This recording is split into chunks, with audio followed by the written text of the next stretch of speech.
ବିକି ହଁ ବେ ସେ ଯୋଉ ଝିଅଟାକୁ ଭଲ ପାଇଥିଲୁ ସେ ଝିଅଟା ହଉଛି କଣ ହେଲା ବେ? ବେ ସେଟା ବା ହଜିଗଲା ଏଇ ଇଆଡେ ଅନେଇ କହୁନୁ ସେଟା ବା ହଜିଗଲା କଣ ହଜିଗଲା? ତୁ ବେ ତୁ ତାକୁ କହ ତୁ ତାକୁ ବା ଭଲ ବାଲୁଥିଲା କିଏ ଏଇଟା ତ ଧୋକା ଏ, ଦେଇକି ର ନା ନା ତୁ ଯା ଭଲ ପାଇଥିଲୁ ସେ ଝିଅଟାକୁ ଆଉ କଣ ହେଲା କଣ ସେ କିଛି କହିଲାନି କି ବେ? ସିଏ କହିଲା ମତେ ଧୋକା ଦେଇ ତୁ ପଳେଇଲା ବା ତାକୁ କଣ ଫୋନ୍ ନମ୍ବର ଦେଇଥିଲା ତତେ ଫୋନ୍ କରିବା ନାକି?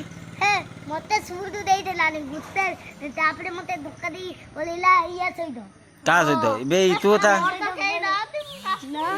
ତୁ ତା ଏଇଟା ଚାରିଟା ଭଳିଆ ନୁଚେଇକି ରଖ ବେ ସେ ଝିଅଟା କୋଉ ଶ୍ରେଣୀ ପାଠ ପଢୁଛି ଯା? ୟାର ନା ସିଏ ପଢୁଛି ନା ଦ୍ୱିତୀୟର ୟାର ପାସ ଆଉ ତୁ କୋଉ କ୍ଲାସରେ ପଢୁଛୁ?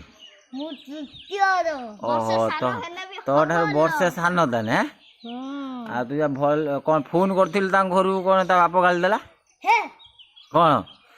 ଫୋନ କରିଥିଲା ତୁ ବା ଫୋନ୍ କରିଥିଲୁ କୁଆଡେ ସେ ତାଙ୍କ ମୋବାଇଲର ତା ବାପ କହୁଥିଲା କହିଲା ମତେ ଫୋନ୍ କରିଥିଲା ଆମ ଝିଅକୁ ହଉଛି ବିକି ଆଉ ହଉଛି ତା ବାପ ମୋବାଇଲକୁ ଫୋନ୍ କରିଦେଇଛୁ ତୁ କାଳେ 2-3 ଥର ମିସ୍ କଲ୍ ମାଇଲୁ ତାପରେ ଫୋନ୍ କଲୁ ସେ ଝିଅଟା ତାପରେ କଣ ଆଁ ଭଲ କରିଲା ତା ନାଁ କଣ ବେ? ସିଏ ଆସୁଛି ଗୋଟେ ଛୁଟିଆ ଛୁଆ ଦେ ର ତୁ ଆଗେ ତୋ କଥାଟା କହ ତୁ ଯୋଉ ଝିଅଟା ଭଲ ପାଇଛୁ ତା ନାଁ କଣ?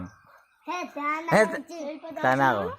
ର ର ତା ନାଁ କଣ କହ? ମୁଁ ଜାଣିନି ମତେ ସିଏ କହିନି ତାଙ୍କ ଘର କୋଉଠି ବେରସାଇ ନା ସେପାରୀ ନା କୋଉଠି ତାଙ୍କ ଘର? ତାଙ୍କର ନା ଭଲ ଛକ ପାଖରେ ହଲର ଛକ ପାଖର ତାଙ୍କ ବେ address ହଲର ଛକ ପାଖର ହଁ